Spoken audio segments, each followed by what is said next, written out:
Olá, aqui é Ana Coy. Iremos ler a Bíblia 365. Hoje é o dia 144, 24 de maio. Ela se divide em 4 partes. Inicialmente pelo Antigo Testamento, Novo Testamento, Salmos e Provérbios. O objetivo é que possamos fazer desse devocional da palavra alguns minutos por dia, para trazer conexão para esse momento espiritual, para que tenhamos entendimento da palavra.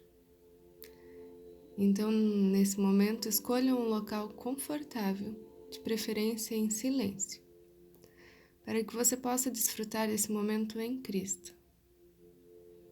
Te convido para respirar profundamente. Relaxa os seus ombros, te conecta com o teu corpo e com o aqui e o agora. Em nome de Cristo, de Jesus, que o Espírito Santo preencha nosso corpo e o nosso coração, que torne o seu coração ensinável, que você consiga compreender e entender tudo aquilo que iremos ler agora. 2 Samuel, capítulo 4. Quando Isbosete, o filho de Saul, soube de Abner tinha sido morto em Hebrom, as suas mãos desfaleceram, e todo Israel ficou consternado. Esse filho de Saul tinha a seu serviço 2 homens, capitães de tropas. Um se chamava Banaá e o outro Recabe. Eram filhos de Rimom, o Beerotita, dos filhos de Benjamim, porque também a cidade de Beerote era considerada como pertencente a Benjamim. Os Beerotitas tinham fugido para Gitaim, e ali vivem como estrangeiros até o dia de hoje. Jonatas, filho de Saul, tinha um filho, aleijado dos pés. Ele tinha 5 anos de idade quando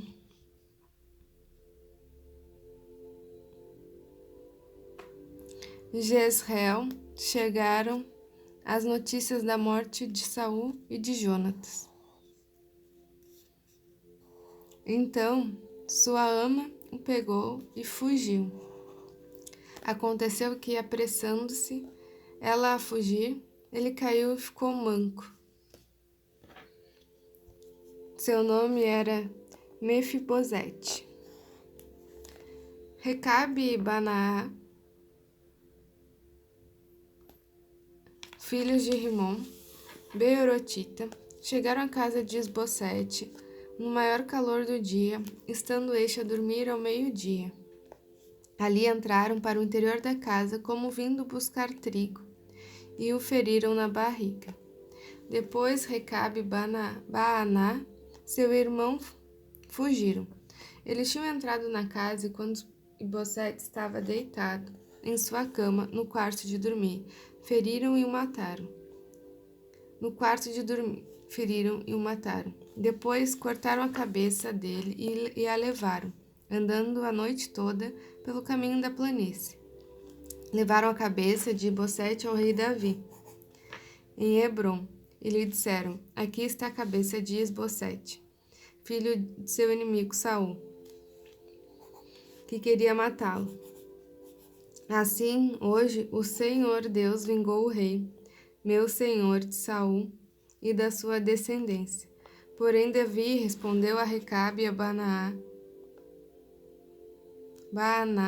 seu irmão, filho de Rimom e Beerotita, dizendo: tão certo como vive o Senhor, que remiu a minha alma de toda angústia.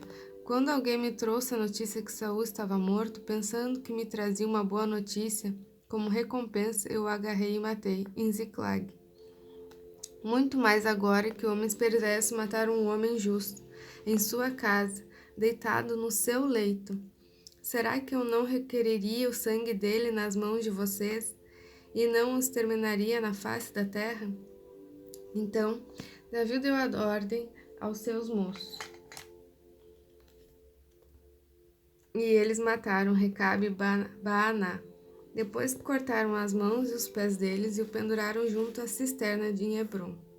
Porém, pegaram a cabeça de Isbosete e a sepultaram no túmulo de Abner, em Hebrom. Então todas as tribos de Israel vieram a Davi em Hebrom e disseram: Veja, somos do mesmo povo que o Senhor. Ó rei, no passado Saul ainda era rei sobre nós. Era o Senhor que fazia entradas e saídas militares com Israel. Também o Senhor Deus lhe disse: Você apacentará o meu povo de Israel e será príncipe sobre Israel. Assim, todos os anciões de Israel foram falar com o rei em Hebrom. E o rei Davi fez com eles uma aliança em Hebrom, diante do Senhor, e eles ungiram Davi, rei sobre Israel. Davi tinha 30 anos, a idade quando começou a reinar, e reinou durante 40 anos. Em Hebrom, reinou sobre Judá 7 anos e 6 meses. Em Jerusalém, reinou por 33 anos, sobre todo Israel e Judá. O rei Davi partiu com seus homens para Jerusalém, para atacar os jebuseus, que moravam naquela terra. Os jebuseus disseram a Davi: Você não entrará aqui, até os cegos e os coxos poderão impedi-lo de entrar. Com isso, queriam dizer: Davi não entrará neste lugar. Porém, Davi tomou a fortaleza de Sião, isto é, a cidade de Davi. Davi naquele dia mandou dizer: Todo o que está disposto a atacar os jebuseus, suba pelo canal subterrâneo e ataque os cegos e os coxos, a quem a alma de Davi odeia. Por isso se diz: nem cego nem coxo entrará na casa. Assim Davi morou na fortaleza e a chamou de cidade de Davi. Ele foi edificando ao redor, desde Milo para dentro. Davi ia crescendo em poder cada vez mais, porque o Senhor, o Deus dos exércitos, estava com ele. Hirão, rei de Tiro, enviou Davi mensageiros, madeira de cedro, carpinteiros, pedreiros. Estes construíram um palácio para Davi.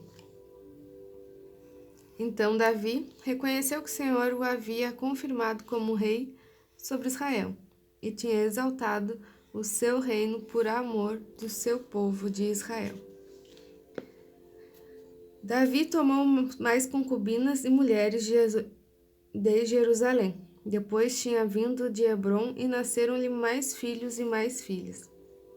São esses os nomes dos filhos de Davi que nasceram em Jerusalém: Samuá, Sobabe, Natã, Salomão, Ibar, Elisua, Nefeg, Jávia, Elisama, Eliada e Elifelete.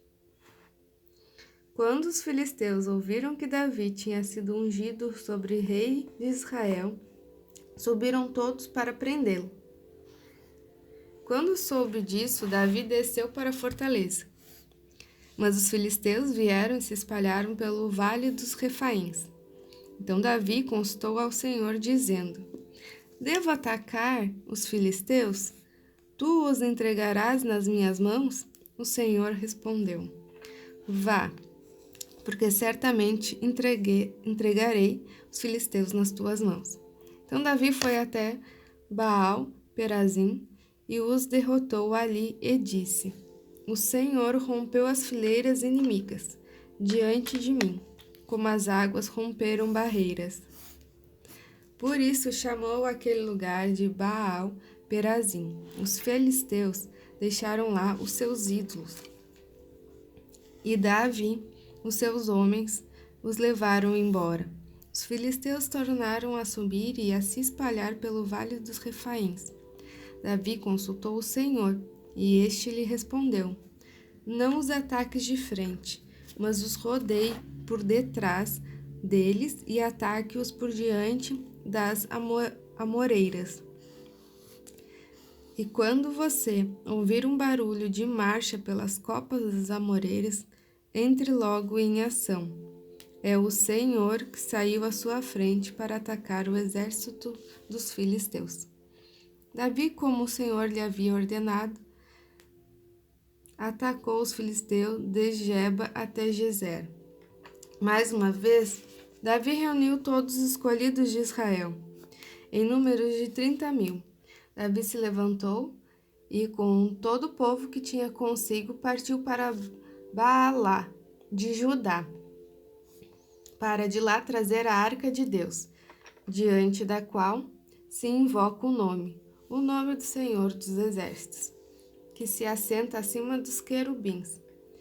Puseram a arca de Deus numa carroça nova e a levaram para a casa de Abinadab, que ficava numa colina.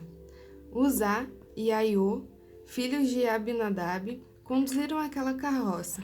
Levaram a carroça com a arca de Deus da casa de Abinadab até que ficava na colina, e Aiô ia diante da arca. Davi e toda a casa de Israel se alegravam diante do Senhor, com todo tipo de instrumentos de madeira, faia, com harpas, liras, tamboris, pandeiros e símbolos. Quando chegaram à eira de Nacon, Uzá estendeu a mão para segurar a arca de Deus, porque os bois tropeçaram. Então a ira do Senhor acendeu contra Uzá e Deus feriu ali por essa irreverência. E Uzá morreu ali, ao lado da arca de Deus. Davi ficou irado, porque o Senhor havia irrompido contra Uzá.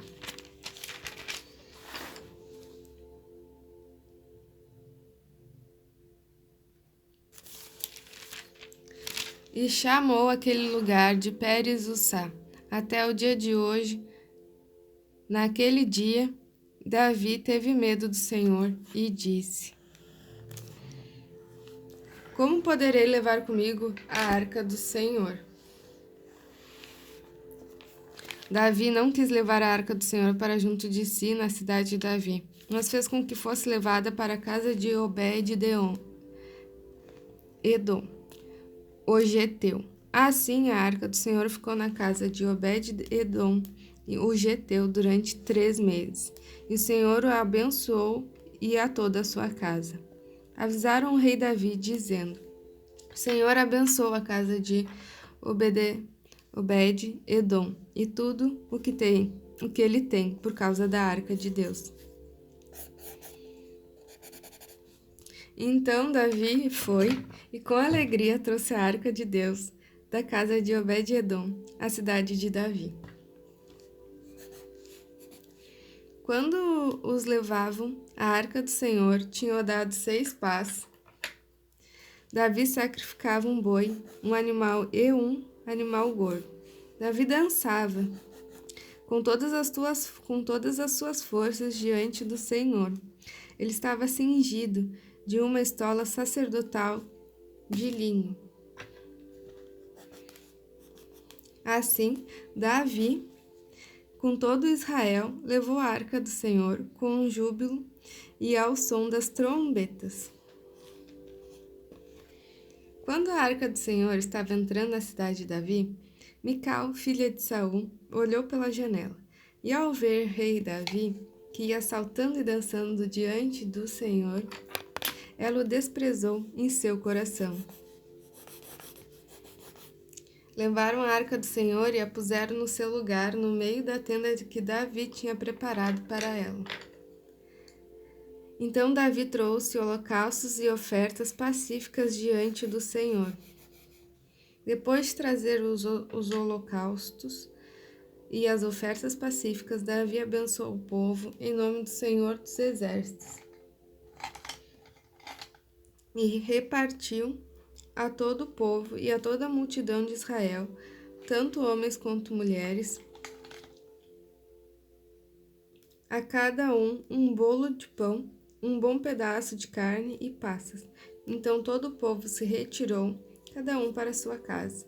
Quando Davi regressou para abençoar a sua casa, Mical, filha de Saul, saiu ao seu encontro e lhe disse: Que bela figura fez o rei de Israel no dia de hoje, descobrindo-se diante das servas de seus servos, como se descobre um sem-vergonha qualquer.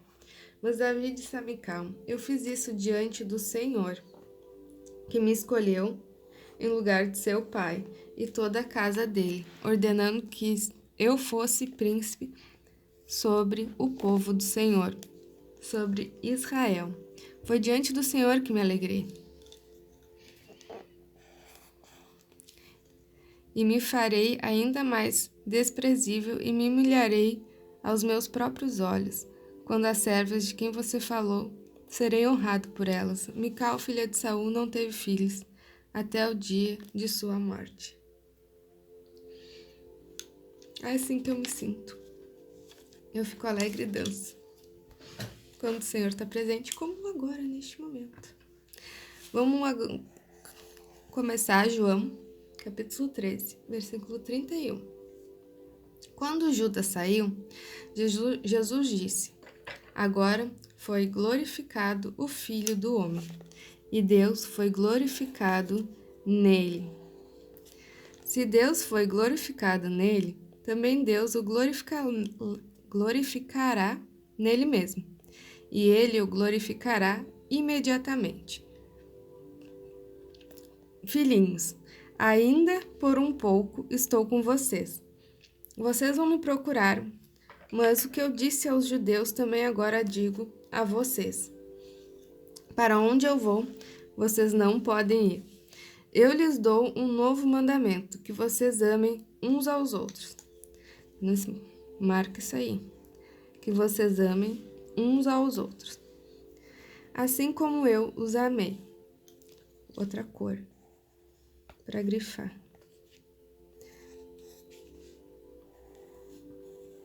De novo, então. Eu lhes dou um novo mandamento, que vocês amem uns aos outros, assim como eu os amei. Que também vocês amem uns aos outros. Nisto, todos conhecerão que vocês são meus discípulos, se tiverem amor uns aos outros. Simão Pedro perguntou a Jesus: Para onde o Senhor vai? Jesus respondeu: Para onde eu vou, não poderá me seguir agora. Mais tarde, porém, me seguirá. Pedro disse: Senhor, por que não posso segui-lo agora? Darei a minha vida pelo Senhor. Jesus respondeu: Você dará a sua vida por mim? Em verdade lhe digo, antes que o galo cante 3 vezes, você me negará. Que o coração de vocês não fique angustiado. Vocês creem em Deus. Creiam também em mim. Na casa de meu pai há muitas moradas. Se não fosse assim, eu lhes teria dito, pois vou preparar um lugar para vocês. E quando eu for e preparar um lugar, voltarei e os receberei para mim mesmo, para que onde eu estou, vocês estejam também. E vocês conhecem o caminho para onde eu vou. Então Tomé disse a Jesus: Não sabemos para onde o Senhor vai. Como poderemos saber o caminho? Jesus respondeu: Eu sou o caminho, a verdade e a vida. Ninguém vem ao Pai senão por mim. Se vocês me conheceram e conhecerão também ao Pai. E desde agora vocês os conhecem e têm visto. Filipe disse a Jesus: Senhor, mostra-me-nos o Pai, e isso nos basta. Jesus respondeu: Há tanto tempo estou com vocês, Filipe, e você ainda não me conhece? Quem vê a mim, vê o Pai. Como é que você diz: Mostre-nos o Pai? Você não crê que eu estou no Pai e que o Pai está em mim? As palavras que eu digo a vocês, não as digo por mim mesmo, mas o Pai que permanece em mim faz as suas obras. Creiam que eu estou no Pai e o Pai está em mim. Creiam, ao menos, por causa das mesmas obras. Em verdade, lhes digo que aquele que crê em mim fará também as obras que eu faço, e outras maiores fará, porque eu vou para junto do Pai. E tudo que vocês pedirem em meu nome, isso farei, a fim de que o Pai seja glorificado no Filho. Se me pedirem alguma coisa em meu nome, eu o farei.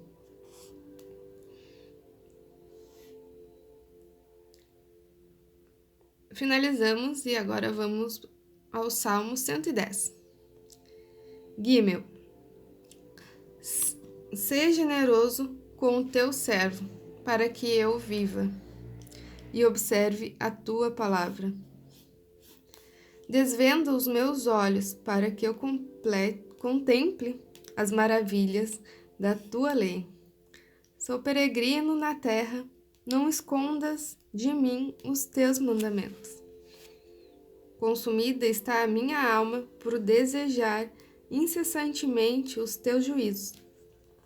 Tu repreendes os soberbos, os malditos que se desviam dos teus mandamentos. Tira de sobre mim os insultos e o desprezo, pois tenho guardado os teus testemunhos. Assentaram-se príncipe e falaram contra mim, mas o teu servo meditou nos teus decretos. Também os teus testemunhos são o meu prazer, são os meus conselheiros.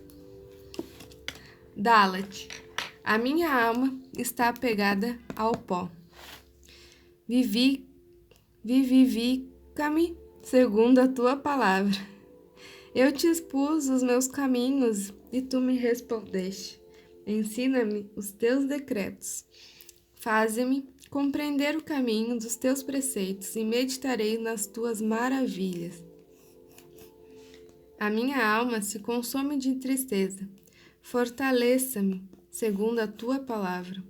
Afasta de mim o caminho da falsidade e favorece-me com a tua lei. Escolhi o caminho da tua fidelidade e decidi seguir os teus juízos. Aos teus testemunhos me apego. Não permita, Senhor, que eu seja envergonhado. Percorrerei o caminho dos teus mandamentos, quando me deres mais entendimento. Provérbios 15. Quem dá ouvidos à repreensão construtiva terá a sua morada no meio dos sábios. Quem rejeita a disciplina despreza a si mesmo, mas o que aceita a repreensão adquire o entendimento. Nesse momento, se quiseres, anote as reflexões do dia e encerramos mais um dia, 24 de maio. Até amanhã!